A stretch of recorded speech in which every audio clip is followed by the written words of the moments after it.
Hey guys, this is Colin Zhu, aka the Chef Doc, and thank you so much for taking the time out to listen to my podcast.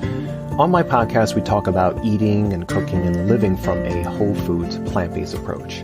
And between my patients, clients, and my audience listeners, I get a lot of questions of, hey doc, how do I get started on how to set up a kitchen? Or what should I buy? What should I make?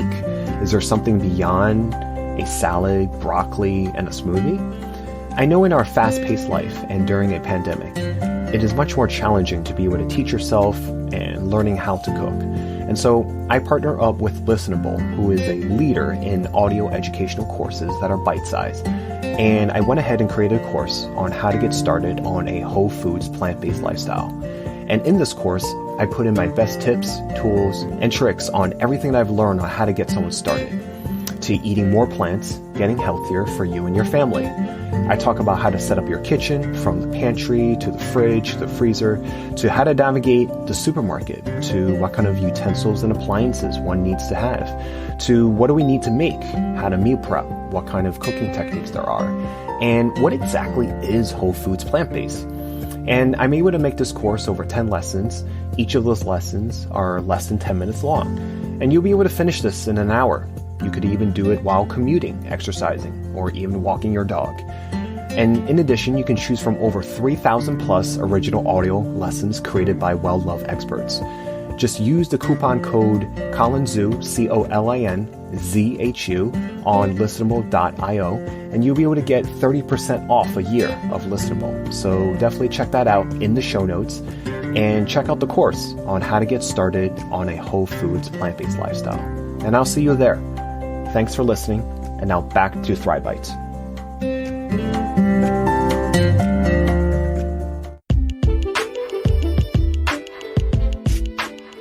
Hey guys, welcome to Thrive Bites, the official podcast of Dr. Colin Zhu, aka the Chef Doc. On every episode, I talk with health and wellness experts from all over the world, such as doctors, chefs, dietitians, coaches, and many more. And I sit down with them and have casual conversations about plant-based lifestyle, how to elevate our emotional resilience, and what it really means to thrive. And I bring all of this to you. So let's get to this week's episode.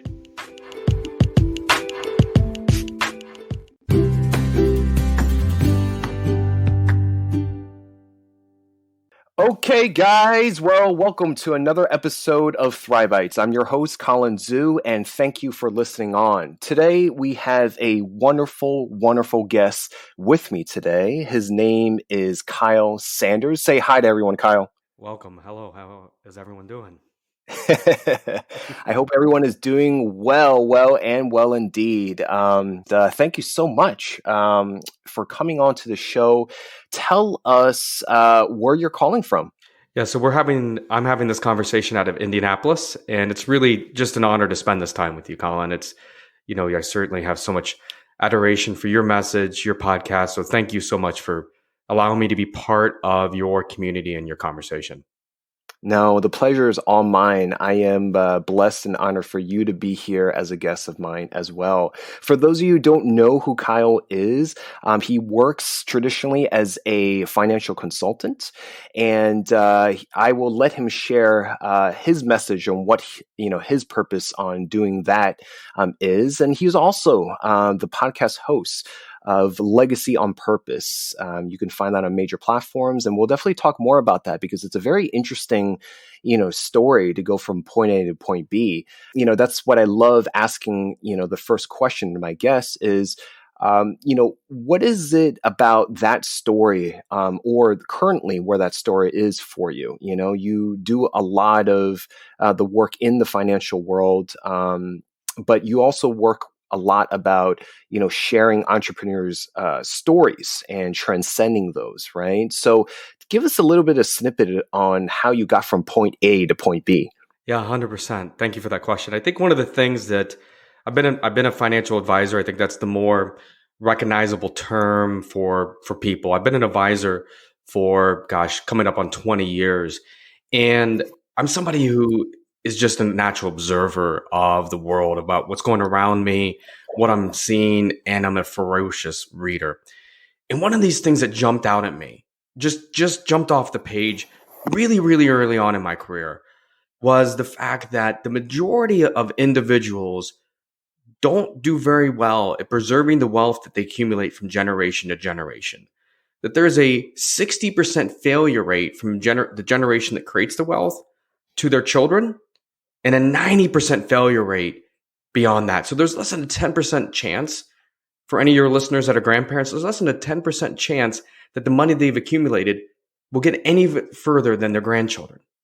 Mm, And that really just rattled me to my core because I began to think about really the core competencies of what somebody hires a financial advisor to do. And a component of that is to guide them, support them, encourage them, and provide them knowledge and wisdom to accumulate wealth. And that takes discipline, that takes visioning, that takes dedication, that takes, all the elements it takes. And to think that all that commitment's been made and that the likelihood of it making any meaningful, lasting impact on future generations is extraordinarily low just troubled me. And I began to think about that filter really more through the filter of as a father. I have three young children, 8, mhm, 6, and 2. And I really thought about my time through a very different filter. I thought about it from this perspective is what would be my lasting legacy for them? mm, When they think back about what daddy did, when they think about me when they're my age or older, how would they describe what I did? And would it have made a lasting impact on the community and society that they're enjoying? And what I recognized is that most traditional financial advisors, and even the way I was approaching the work that I did, the answer would be no, because what I helped people build would not last under the way it's traditionally done. mm, And so that bothered me to think that I was going to go exchange the next 20 years, the next 30 years of my time, and to know that within a very short period of time of me retiring, that wealth would then likely be passed to my kids' generation, quite candidly. mhm, And then 60% of it would be gone in a very short window of time. And so when I began to think about that, I couldn't help but begin to ask questions, seek research and search and build methodologies to help transfer what actually preserves wealth. When you think about where you are today, you individually, any of your listeners, the truth is what allows an individual to be successful, whatever they define that as, what allows a person to thrive, whatever they define that as. The method, the driving energy of that is whatever values they anchor this life decisions upon. mhm, And being able to define those, to be able to express those, and to be able to transfer those to future generations in a way that they can allow those values to manifest in whatever ways are appropriate in their own lives is mhm. what we find actually preserves wealth from generation to generation. I really enjoy the analogy, that you were, so like how you painted it, I was able to kind of grasp how, important this message is and how important these generations from grandparents to parents to children need to be. In order to, it's one thing biologically to procreate as a species, but it's another thing to have it sustainable and have it, in a way, in a way like automated and, beyond that, flourishing, right? Um, and you can correct me if I'm wrong, if this is more of a personal, question, but within your family, tree, were you able to see the successes of that kind of vehicle happening in your family, or you also did not? Yeah, And did that contributed to you going on this path as well? yeah, that's a great question. So, um, after church on Sundays, and I think it started in the 7th or 8th grade, I go to my grandparents, my dad's father's home. He had macular degeneration, so he was essentially blind. And I'd read the stock quotes to him out of the newspaper. Mm, Now, that wasn't his values, right? But a couple things would happen on Sundays that really stand out to me in really significant ways, along with a multitude of stories that I could share with you that I experienced growing up. But one of the big profound ones was one is that my grandfather didn't hide the fact that he had stock investments with for me at all. In fact, he every Sunday I'd read the quotes were all the individual securities that he had accumulated over his lifetime. And to the extent that I did this so many times that I probably can rattle off 80 to 90% of those holdings, companies that don't even exist anymore, right? Right. And so it created familiarity that investing wasn't this unapproachable thing for me. And that it was something that people I admired did. Then I'd watch him be generous with my mother. And it was interesting. I got this letter from my dad within the last couple of years when I was working on writing a book. And I learned that my grandfather was somebody who was generous his entire lifetime. Mm. Right. And my mom, I still remember doing, scouting for cans and collecting canned goods and box goods for local homeless shelters and working for Habitat for Humanity. The charity was an underpinning component of how my mother raised me and what she introduced to me at a very, very young age in many, many ways. So I got introduced to charity. I got introduced to investing through my grandfather. And then my parents ran their own business. And they required my brother and I to save 50% of everything we made. So if I got a paycheck, if I got birthday money, if I got Christmas money, didn't matter if I worked for them or when I had jobs outside of my parents' business, 50% of it was required to go into a savings account for my future. There was no discussion. It wasn't, well, dad, I need, or mom, I need. That was it. And they taught unintentionally what we teach our client families, which is what we describe as the order of money, which is give, save, invest, and then spend what's left. And then if an individual puts the discipline in place to give whatever feels appropriate for them, however you're called, however that feels true to you, we don't get involved in that element other than in some advanced planning areas of charitable giving, Right. but what those specifics are, and then invest and save what is necessary and appropriate based upon your vision and intentions, spend whatever's left over. My parents unintentionally, maybe intentionally, but it was based upon their values, taught us and taught my brother and I these core elements. And so I think sometimes parents overcomplicate this, to a large degree. And then 100%, I'll never forget. Do you remember Reebok pumps? Like a little Reebok as in the shoe brand? Yeah, the shoe brand, the ones that inflated, you press the little button. Yep. So I probably just dated myself real fast on those guys, right? But I wanted a pair desperately because somehow, some way, having a pair of Reebok pumps was going to suddenly make me cool to girls. It would not have. And so my mom told me specifically, we don't spend $100 on shoes in this home. If you want to, you can take some of the money that you saved and you can spend $70. The most I pay is $30 for a pair of tennis shoes. She's just very emphatically, we don't spend, like, that's just not. And to this day, now I think now, because $100 on a pair of tennis shoes is not as significant as it was 25 years ago when I was, the age time I'm referencing. But my mom and dad had the resources to pay the Reeboks. They could have bought the pumps. And the biggest thing that they taught me is just because you can doesn't mean you should. That understanding what you'll say no to is equally as important as knowing what you'll say yes to. And they're willing to stand in that discomfort of having a disappointed teenage son who didn't think it was real fair because somebody else's parents would buy it for him, that I had to do it that way. So those are some big pieces that really, I experienced that growing up in a meaningful way.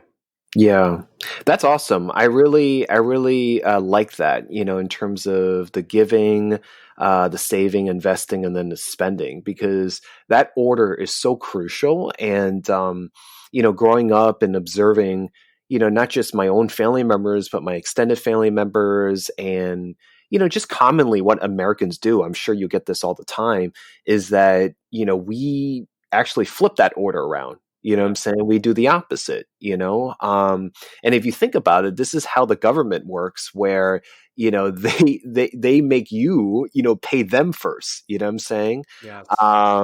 So in a way, I grew up differently where, I was never taught any of that.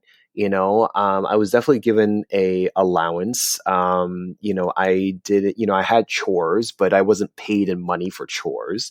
Wasn't taught how to invest, and all that stuff. And I think my first taste of understanding the basics of financial health came from a book called The Automatic Millionaire by David Bach. Great book. And he taught in that book, to pay yourself first, Hmm. right?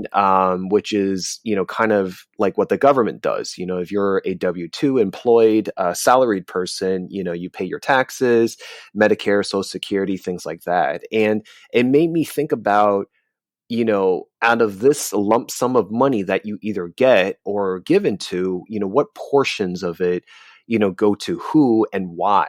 You know what I'm saying? The why was the biggest piece of understanding, and having understand that why, how eloquently portioned everything else. Then you realize, okay, how some people can build up wealth and ultimately generational wealth if done correctly, versus how people are in debt, or close down their business or end up going bankrupt. So it's like, it's a huge, huge gap of education, and awareness and information that, I didn't grow up learning, especially not in school. And that was the most frustrating, being in my adult years where, I had to learn about that a lot more, a lot later. What is the why to that? Like having not have that in our educational system, or like why is that? Do Yeah. you feel like that's a travesty? Do you Oh feel my God. like, Well, it's no. like, I think it's a travesty, no question. Only 17 states in this country require any sort of financial education before graduation. 17. That's it. yeah, Right. So, that it's of no surprise that we continue to mass produce young adults who have very little clue about money and finance. And when you think about, okay, well, where those come from, one of two sources, right? So T. Rowe Price says that 85% of parents feel uncomfortable talking to their kids about money and finance. So if you did a Venn diagram, right? So mhm, 85%, so we only got 15% that are comfortable, and then 17 states. And so we get a pretty small cross section of these, of, individuals that are in states where, they are getting that education, and or individuals whose parents are comfortable talking about it. We get a pretty small sliver of the US population that is graduating at a college or high school or trade school, or, whatever, whenever they stop that matriculation experience. We're graduating very little people, putting very few people into the workforce who have any sort of confidence about how to make financial choices for themselves. And it's why Dave Ramsey is so important, is because he's the cure, he's the medicine, right? He's the medicine to the disease that could be addressed with a lot better prevention. My heart breaks for people who have gone through some of the experiences you referenced, because with proper education, they're entirely preventable. Um, right, right. you know, And I would probably argue that probably people are listening, might give them a little pause to think, but I think it's almost set up, in a way where, we can't empower ourselves like this. I don't know. I just kind of feel they like, 100%. you So know no, like for example, like the system is set up in a way where you're just, going for a job, as opposed to creating job opportunities, or creating, the businesses and companies to be able to make yourself flourish, but also make others flourish as well. the education system that is put forth through our government is designed it's not designed to create critical thinkers. And whether it's intentionally or unintentionally admitted from the required curriculum, I do find it quite curious that um, that a government system that benefits from an uneducated populace continues to make sure that the populace is uneducated on the one subject that would likely cause them to ask a whole lot of questions about the decisions that are being made with the dollars that are sent to DC. And Hmm. so, yeah, it is. I'm not somebody who is naturally skeptical. But certainly there is some evidence that makes one scratch their head and wonder Yeah. why is that happening that way. Yeah. Yeah, exactly. I mean, on one hand, you probably wouldn't have, the job that you're having, right? I would Or, hope so. create. My gosh, a highly educated populace of individuals making wise decisions for themselves, the people they love, and future generations. If that's the thing that puts me out of business someday, I'd love it. I'd love it. I mean, because that means we're all living well financially, which means there's going Exactly. to be an You're abundance of opportunity for me, some other direction in my life. Yeah, yeah, exactly. And I love the fact that, you're okay with that. That just shows me that, in a way it's like we're here to thrive together, Oh my God. and the purposes of, me talking or you talking on your podcast or, just the services that we provide in our traditional quote unquote jobs, is to give tools and education so we could thrive together, Yeah. right?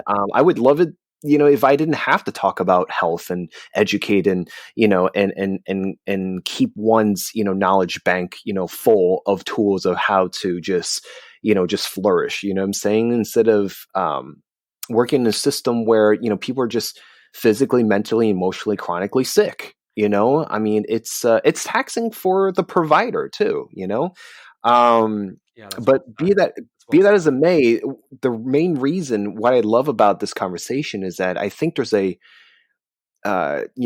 tell me, what I love about this conversation is that I think there's a direct parallel between financial well-being and, physical and overall well-being. Yes. Like, do you find that to be the case? Hey guys, we're going to be taking a short break, but don't go anywhere. We'll be right back.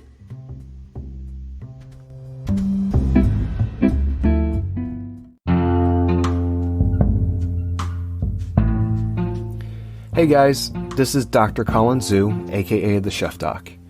I just want to take a few moments of your time to talk to you about something that I feel needs to give reflection and pause for. Is there something interfering with your happiness or is preventing you from achieving your goals? I know for me, I've been on the self-work journey for a decade now. And I remember in my personal experiences, through my doctor's journeys and also from traveling the world, I was always searching for the next step or thinking that happiness was a destination. However, it's not. What I found instead was that life was a process. And learning about life was also a process and a practice. And that the state of happiness and the state of joy and contentment was also a practice. For those of you who don't know, since I don't share that much on my podcast, is that I actually battle with anxiety, OCD, and in the past, episodes of depression. However, little by little, step by step, after seeking extra help, I've been able to achieve monumental things in my life that I've been eternally grateful for. BetterHelp will assess your needs and match you with your own licensed professional therapist. BetterHelp is a sponsor of this podcast. It's not a crisis line. It's not self-help. It is professional counseling done securely online. There is a broad range of expertise in BetterHelp's counselor network, which may not be locally available in many areas. The service is available for clients worldwide. You can log into your account anytime and send a message to your counselor. You'll get timely and thoughtful responses, plus you can schedule weekly video or phone sessions, so you won't ever have to sit in an uncomfortable waiting room, as with traditional therapy. BetterHelp is committed to facilitating great therapeutic matches so they can make it easy and free to change counselors if needed. It's more affordable than traditional offline counseling, and financial aid is available. BetterHelp wants you to start living a happier life today. A couple of reviews. This is by Rebecca Raymer. Becky has literally saved my life by truly understanding me. She has given me self-talk strategies and different thought pattern exercises that have made me stronger and a more aware person. I am so grateful to have found her. I've been to so many different therapists and none have helped me like Becky has. This is another review for Adam Johnson. I've had counselors before, both on BetterHelp and in person through work. And Adam, by far, is the best counselor I've ever talked with. I feel like he actually listens to, and what is going on, he asks questions to help you navigate your thoughts. And you can tell that he is listening and wants you to help you. Visit betterhelp.com/thechefdoc, that's better HELP, and join the over 1.4 million people taking charge of their mental state with the help of an experienced professional. Special offer for Thrive Bite listeners, get 10% off your first month at betterhelp.com/thechefdoc, THECHEFDOC. Thank you for listening, guys, and back to the episode.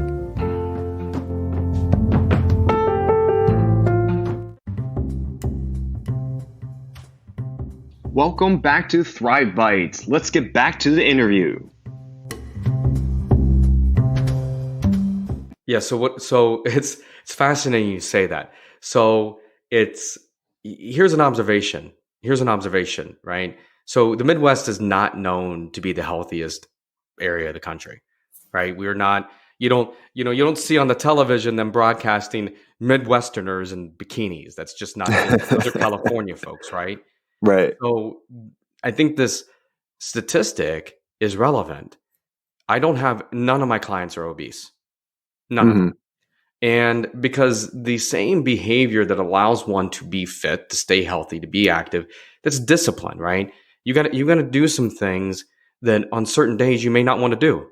I just finished running my first ultra marathon. I ran a 50-mile ultra marathon on October 3rd, and there were days as I got ready to do that, training days, that I didn't want to run. But I don't get to that end goal without it. And so that willingness to make small sacrifices for a long-term objective, that willingness to exchange something small for something grander in the future, it's applicable in our health. It's applicable in our wealth. It's applicable in our mental well-being, of the willingness to take 5 minutes, 15 minutes, 20 minutes and meditate daily, or to journal daily. All of these things are just incremental deposits in something that lead to something much grander in the future. And there's a lot of reasons why people don't know how to do that. And I think a lot of it has to do with, for some subsets of our population, specifically lower socioeconomical individuals or people who've experienced trauma. For those folks, it's harder to see and forecast and think long-term. But for everyone else, we haven't been taught that. We haven't been taught the ability to recognize the value of, it's often called delayed gratification. I don't like that terminology. I think that if you're making the right kind of choices, that you can be fulfilled in the journey as well as the destination. So I think there's an enormous connection between physical health, mental health, and financial health, that triad of a human. And when I say mental, I would include in that spiritual, under that same umbrella. Yeah. So if you let's just say, if I give you just a snap of my fingers, or a wave a magic wand, if you had to rewrite the education system where you have the power to contribute in terms of teaching, like what would that look like? Like would it be a curriculum? Would it be like, would you start as soon as grade school, or preschool, whatever? Like how would you write that?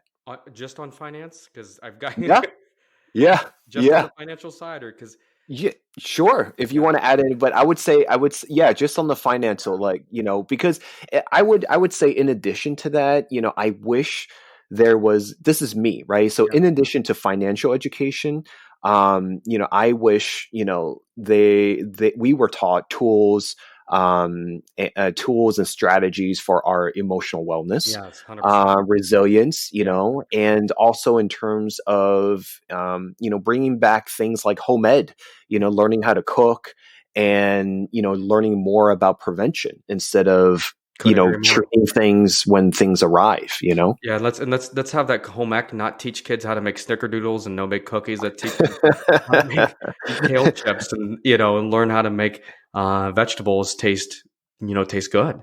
Yeah, not their parents' canned asparagus or something. So So yeah, so I've actually done this. It's interesting that you asked this question because I've actually, the beautiful thing about being a father is you get to treat your children like guinea pigs, and no one can, Yeah. as long as you're doing it in an ethical way, no one can, get in trouble for doing that. So I've Yeah. actually done it with my own kids, and I'm going to share a story with you that's really one of my favorite stories of being a father. And we would transfer this right into schools, right? Hmm. So our kids, when our children, since they were four, when they would do tasks for us, I would ask them to clean up their room. I would give them 4 quarters, or if I would ask them to pick up and put away their toys, I'd give them, 4 dimes. I would, the currency, the totality of the currency, the amount of the transfer is totally irrelevant because kids at that age don't have any relevance of money to begin with. And we have this piggy bank. It says give, save, invest, and spend. And I take those 4 quarters, I take those 4 dimes, and we would have a conversation about why we give, because we are part of a global community that we are to bless others and not everyone Hmm. has the same. And so we'd have that conversation. And we talk about saving, we talk about investing, how investing is like planting a garden. You put some seeds in the ground, you get more as that plant grows. And we talk about spending. Well, I'm going down to a charitable event. I'm going to a fundraiser, and it's one that started at 7 a.m., 6:30 or 7 a.m., which was, so I was having to get up earlier. I was going to be gone, wasn't going to have breakfast with my oldest. And so she asked me, she goes, Daddy, you going to be here for breakfast tomorrow? I said, no, sweetie, I'm not. How come? I said, well, I'm going to this fundraiser that helps individuals who are experiencing homelessness currently. And we're going to raise money to help these individuals get jobs, get back on their feet, and have an opportunity, because there's people right now, honey, that aren't going to bed in a warm bed in a safe home like you are currently. And her eyes got really big. She goes, Daddy, can I help? And I said, sure. And so we went to her piggy bank and we pulled out that give bucket and we emptied Hmm. it into a Ziploc bag, and I took it to the event. And I found the executive director of this charitable organization and I shared this story. And at the end of the event, they held up this little Ziploc bag and they talked about my daughter, Cora, and they told her story, and they shared that even small gifts can make a big difference. And one of the things I think we often forget with kids is that they don't have, if you told a kid I gave you $1 million, they'd be like, okay, and because they don't know what that means. They have no Hmm. relevance.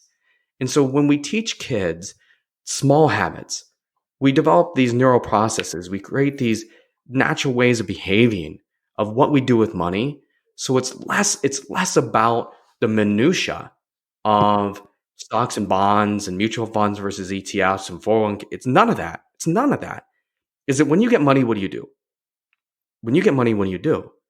And we see it with diet, right? We see that people tend to follow the diet of their parents. And so what I would bring into schools is simply this, is that I would help children build the habits that create long-term financial success.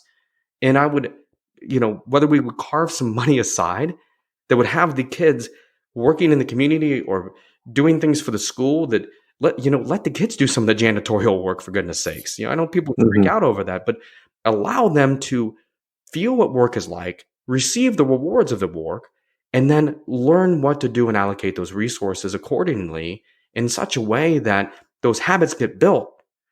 When I graduated from college, I saved 25% of my income coming out of college. That sounds like an enormous amount of money of my income to save.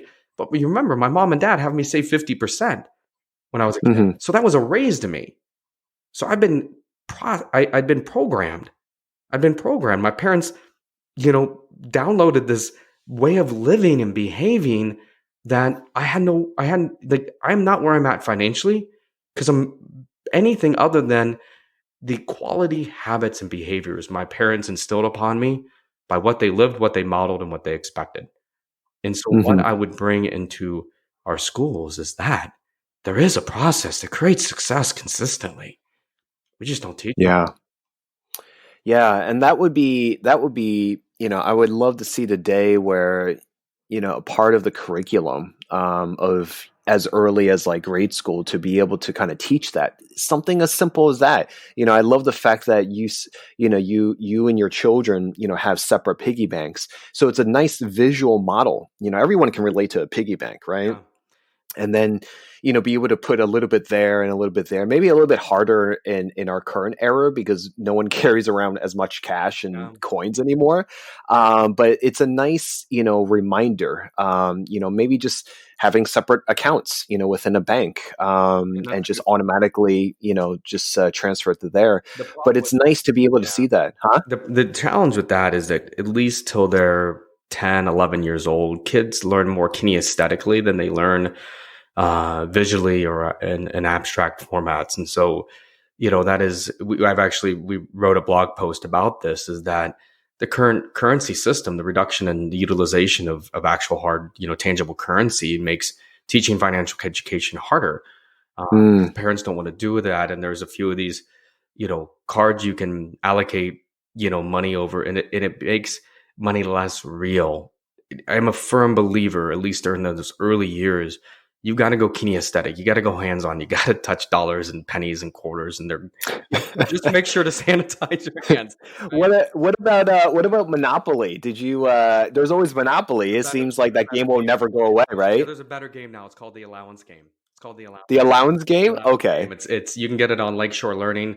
I have no affiliation with either one of those companies, but yeah, the allowance game is kind of it's Monopoly with Uh-huh. the twist, with the Uh-huh. a more age based twist and elements, and so Oh, that's there's no awesome. That's jail awesome. involved. There's no jail involved.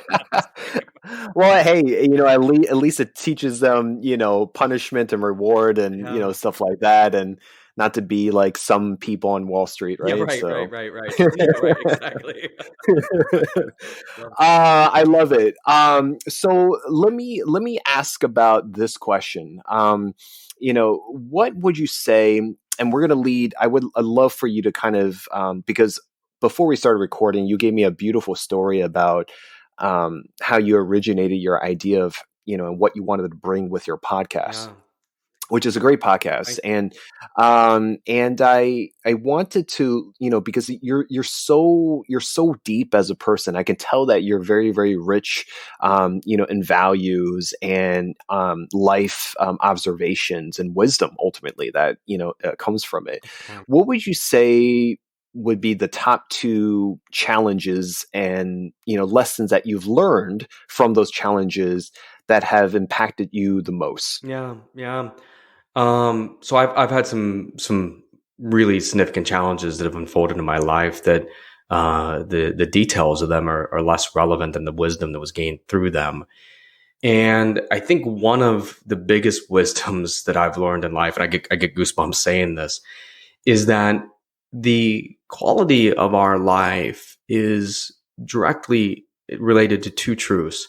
The first truth is that wherever you end life at, whatever that age is where you take that final breath and you reflect on that life and you think of the things you experienced, what my challenges have taught me is that whatever you believe about yourself, whether you believe you can or you can't, you will or you won't, that you're able or you're not, whether you believe that you have agency over the life that you're living or you don't, and you're willing to step into difficulty intentionally as often as possible and take risks as long as possible in your life, will make a tremendous impact on the quality of life you live.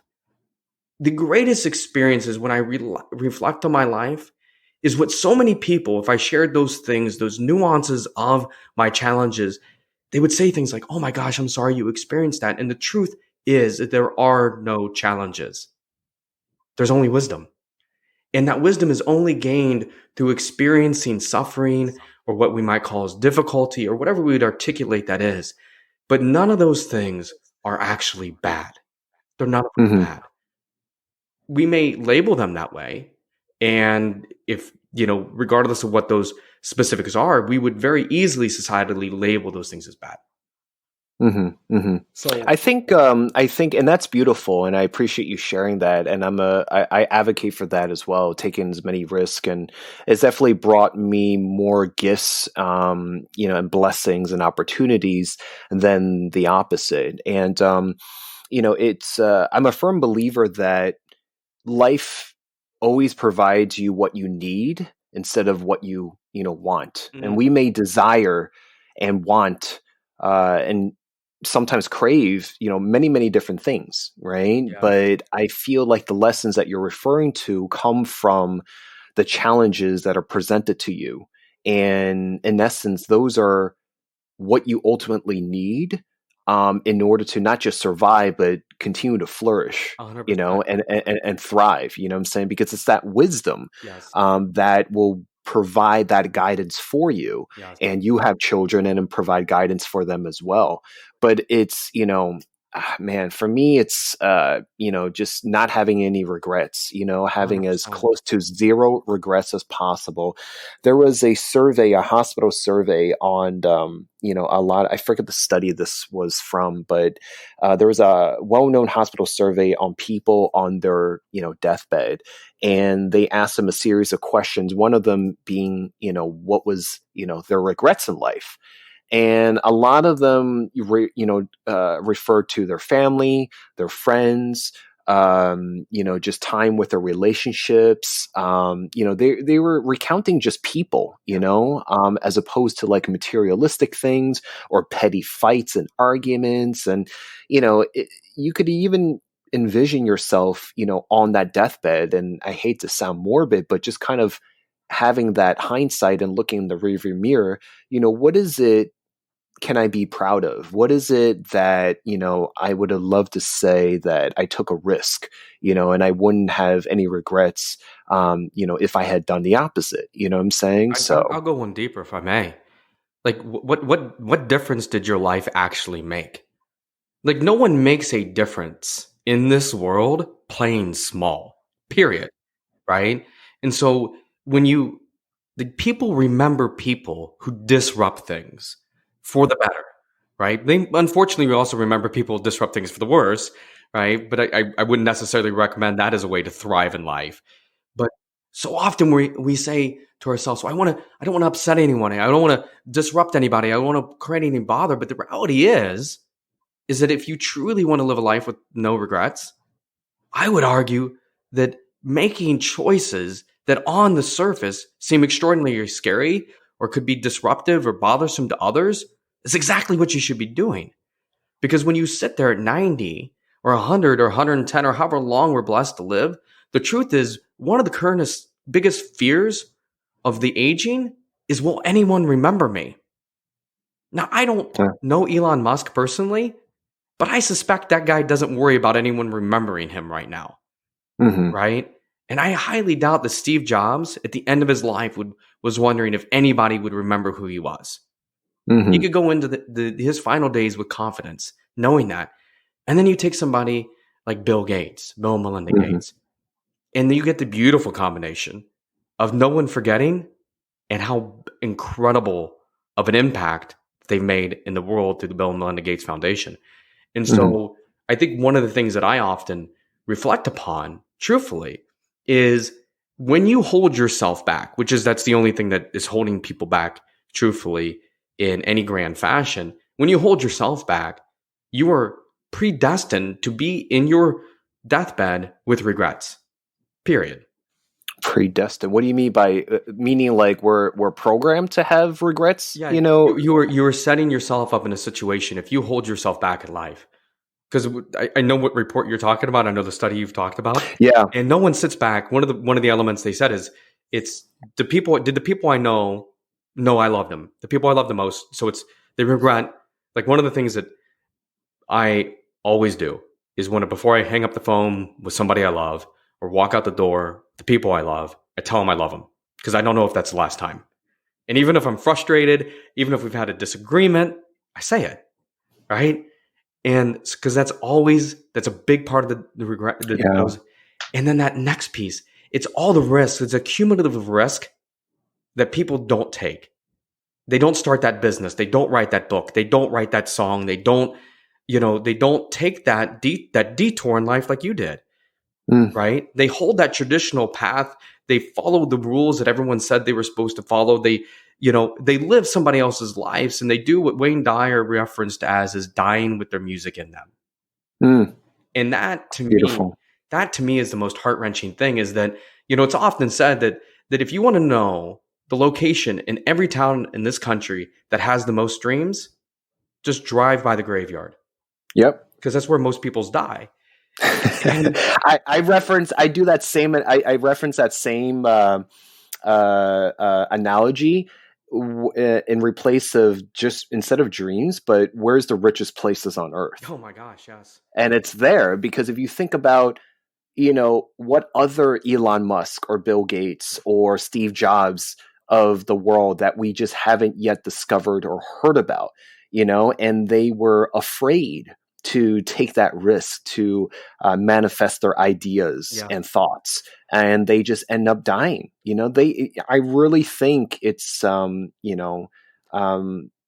in those graveyards. You Yeah. know what I'm saying? And if we had not just three of those guys, but tens of thousands of these people and men and women working together, and contributing and being of service, to this world, we would definitely see, a brighter, more colorful version than, Question. That's why than right now. we feature on our podcast a lot of women who are in not in roles that are not often accessible for women. There are less women in those roles, or we interview individuals who've overcome, like they've gone through things that you say, how, right? Is because to me, that one of the things that as an entrepreneur, specifically as a white male entrepreneur, is that if I can bring people to the table that would traditionally not be at the table, or harder to get a seat at the table, or harder to get their voice heard, Yeah. right? Yeah. Because one of the things that I think we have a responsibility for those who are at the table or at the microphone or have that opportunity is that part of the reason there's some dead dreams in the graveyard is because those people didn't have a voice to share it. Yep. They didn't Yep. have equal opportunity. They didn't have, the right, or it was, however you articulate that, depending upon when in history we were when that individual passed. But that is, if we think about equality in this country, in which it fire all of us up about creating equal opportunity and equal access and equal seats to the table, is the recognition is that we might already had the cure of cancer. The individual who knew how to do that might have died 10 years ago because Mm-hmm. it was an individual who didn't look like the people who are how someone's supposed to look like, who knows how to do that. They didn't get it. Their name wasn't spelled the right way, or they didn't have the right skin color or the right gender or the right religion or the right what have you in order to walk that path that is easier for others to walk. Yeah. And Yeah. that's what breaks my heart the most, is to recognize not those who died left their dreams died willingly, but those who did not. I don't know if you've seen Hidden Figures, the movie Hidden Figures. Yes. I Yes. mean, my gosh, right? Beautiful It's a movie. beautiful movie, and it's such a beautiful illustration of what the importance of inclusion and diversity in thought and idea.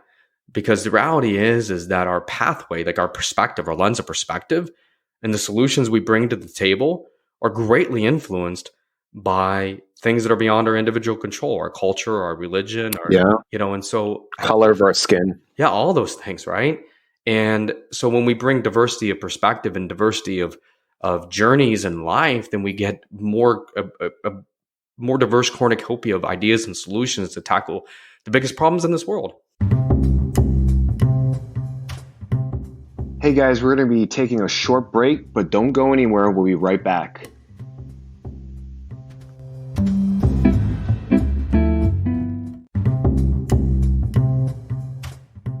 Welcome back to Thrive Bites. Let's get back to the interview. Yeah, definitely. I couldn't agree more. So that brings me to, your podcast, Legacy on Purpose. Before we started recording, you were painting this beautiful picture. I think you were mentioning, is it called the Stratton Mountain? Yeah. So Yeah, and tell us the origination of that. What does that mean in relation to being service of others? You talked a lot about that with your kids, your upbringing, and just basically, what does legacy on purpose mean to you? yeah, that's a great question. So I did an endurance event. I did a 36-hour endurance event last October of 19. And while I was there, while I was hiking up this mountain, 29,029 vertical feet, we hiked it 17 times till we climbed the equivalent of the vertical feet of Mount Everest. Now they just changed the agreed upon height, but that was the agreed upon height. So What, is it more now, yeah, they or? added 2 feet.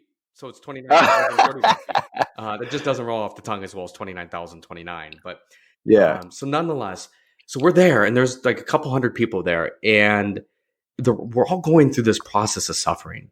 And I'm talking to these individuals like Charlie Ingle, who ran across the Sahara Desert, and Colin O'Brady, who solo tracked across Antarctica, and all these folks that have no need to be there, but are suffering collectively with all of us.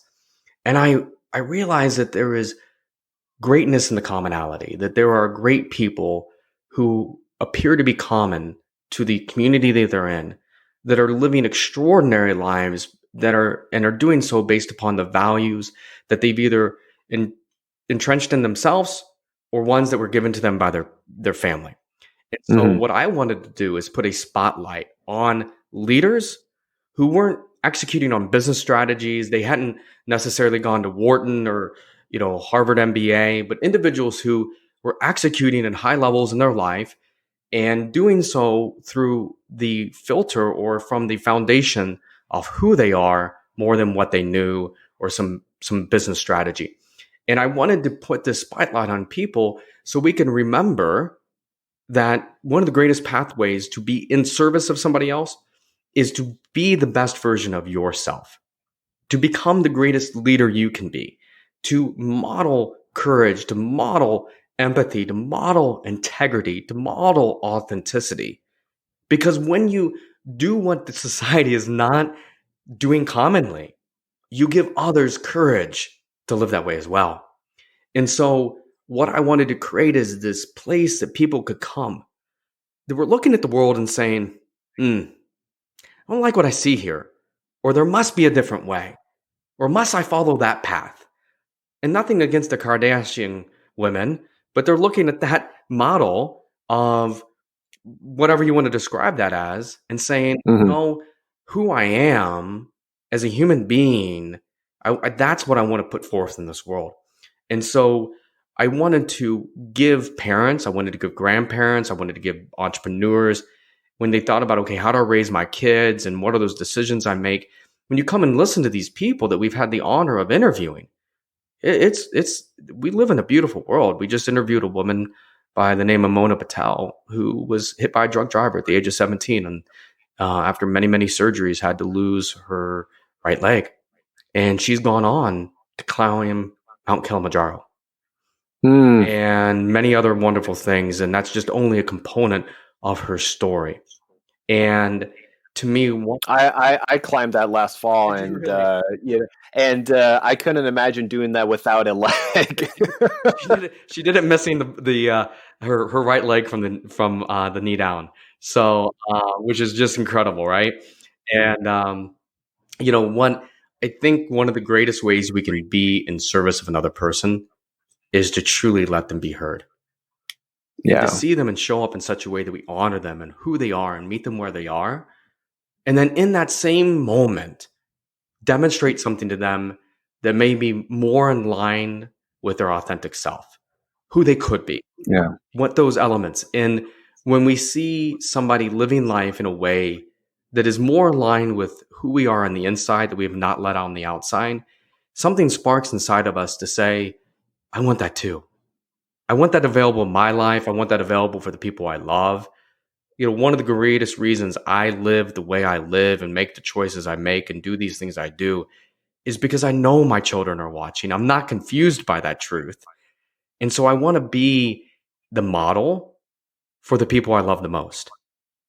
Mhm. So to me, the greatest thing, we complicate this. We complicate service, Oh, yeah. right? Like if you, Yeah, so like for me, I'm a little bit different. I didn't grow up in a church. My family wasn't religious, and I didn't grow up with the mindset and learn behaviors at first.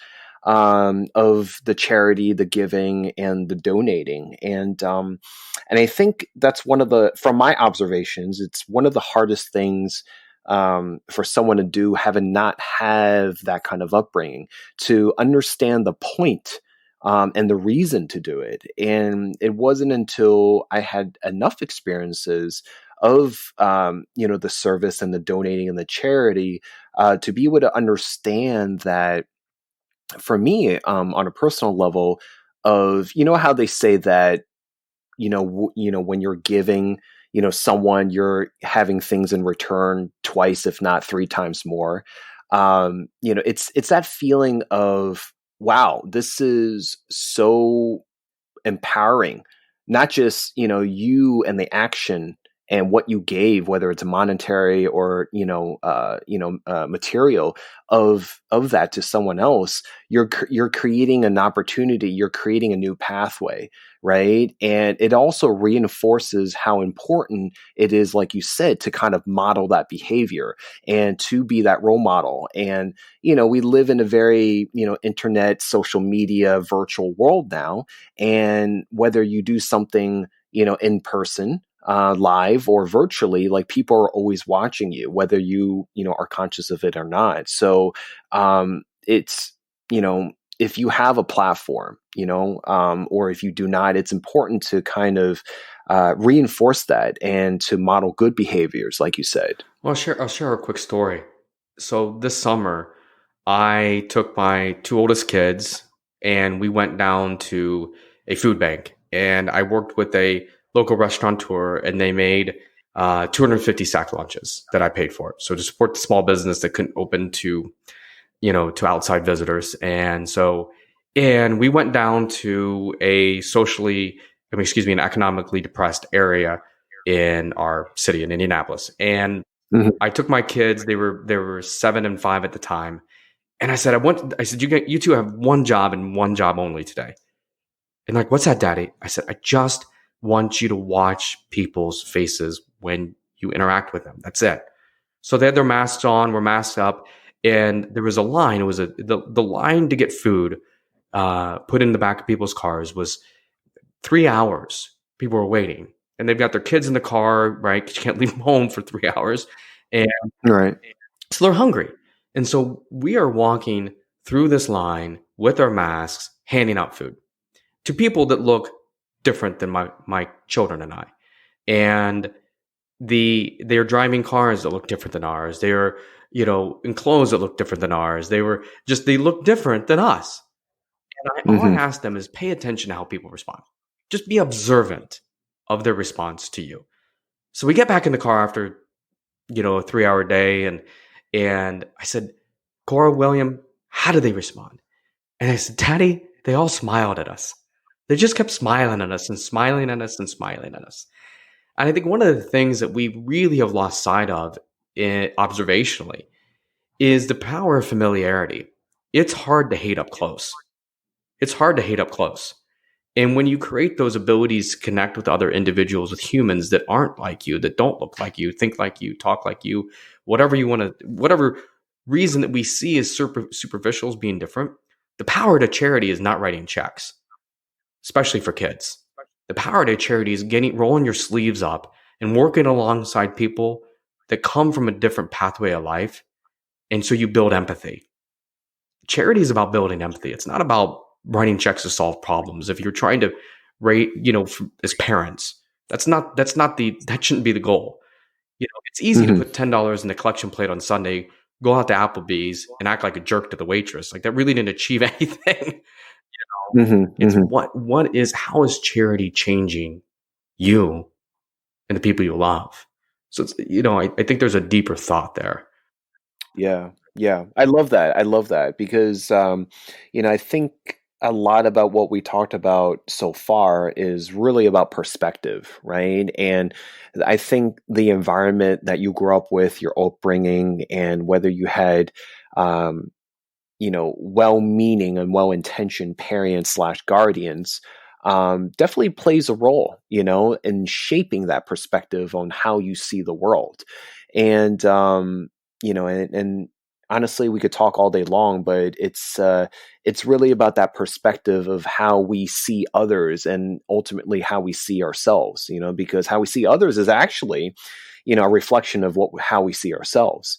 And I think the mindset of being charitable, like you said, not just writing the checks, not just only writing checks, but giving your time, putting in sweat equity, rolling up your sleeves, putting in the work, teaching good behaviors and habits it goes a long way. Not only modeling yourself, but modeling from someone else that sees you from afar to do that, because whether you know it or not, we're all connected.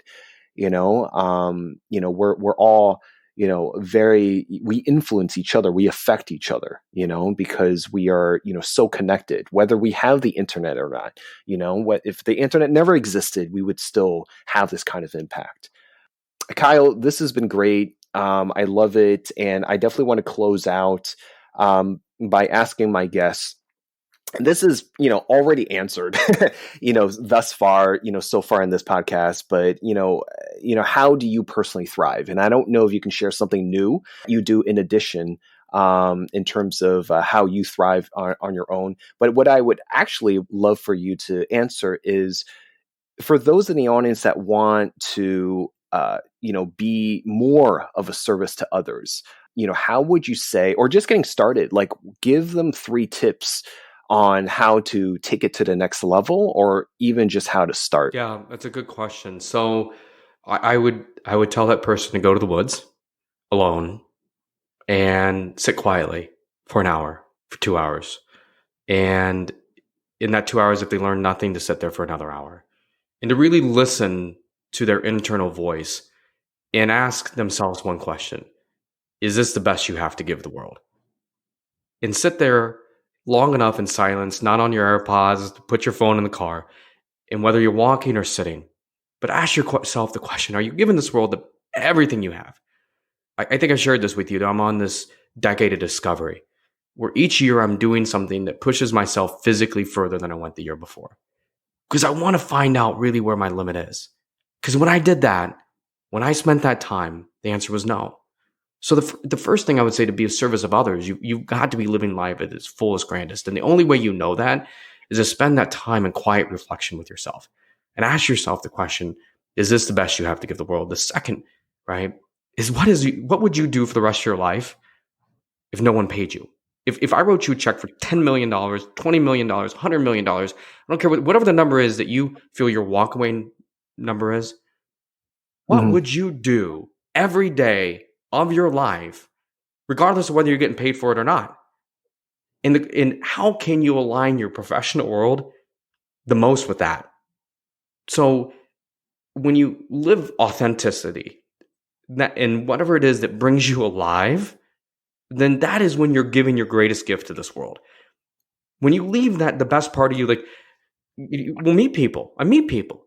I have a client of mine who's an extraordinary artist that spent his entire professional career as an accountant. It's nuts. That happens all the time, and that's why we have shows like America's Got Talent, That's why right? we got these shows, right? So to me, it's spending that quiet time. The first step is that quiet reflection of, are you bringing this world the best of yourself? The second is, what would you do if you didn't have to worry about getting paid? And then find a way. This world is incredible these days. That the barrier to deliver value to people with the skills that you have has never been smaller in the history Mm. of mankind. In the history of mankind, there were people. I think Justin Bieber got, I think they discovered him on YouTube. You know, Yep. whether you like his music or not, whether you like the Biebs or not. My point is this: is that the pathway to impact this world today has never been smaller, right? Hmm. And whether you give that gift away to start with or not is totally irrelevant. Is share it. We aren't meant to live the best part of us inside of ourselves. Find incremental ways. If you can sing, get a microphone, sing your song as beautiful as you can sing it, and put it on YouTube. Hmm. We're going to interview a gentleman whose son, his life was saved because somebody posted his symptoms on YouTube and a doctor saw it. And this kid's here with us today because of it. Right? Don't underestimate the power of letting your gift go free. I love it. I love it. Beautiful, beautiful wisdom. I really appreciate it. So how can people find you? If people want to listen more, from your podcast, more from your work, how do people find you? Absolutely. So we are on Instagram at Legacy on Purpose. That's our handle. That's our podcast as well, Legacy on Purpose, which is on Apple Podcast and Spotify and wherever you get your podcasts. We're available on the majority of those at this point. And then our financial services side is Legacy Consultants Group on .com, legacyconsultantsgroup.com. So I think the most important thing, though, if someone wants to support me, truthfully, is go out and figure out what your legacy is going to be in this life that you have been blessed to have, and live that on purpose. The greatest gift that anybody can give me is to create a community where people are truly purposeful with the choices in the life that they live. Beautiful, beautiful. I love it. Thank you so much for taking the time out. Thanks for doing this. Thanks for having me on here. This is a ton of fun. The beauty of podcasting is you can build such tremendous connections and relationships with people all over the world. So thank you so much for bringing us together. You are very, very welcome, and thank you, and keep up, the good work that you're doing. Guys, this has been another episode of Thrive Bites. If you like this, please like, subscribe, and if you feel like this is a benefit to others, please share it with your fellow human being. And thank you, and we will see you on the next one.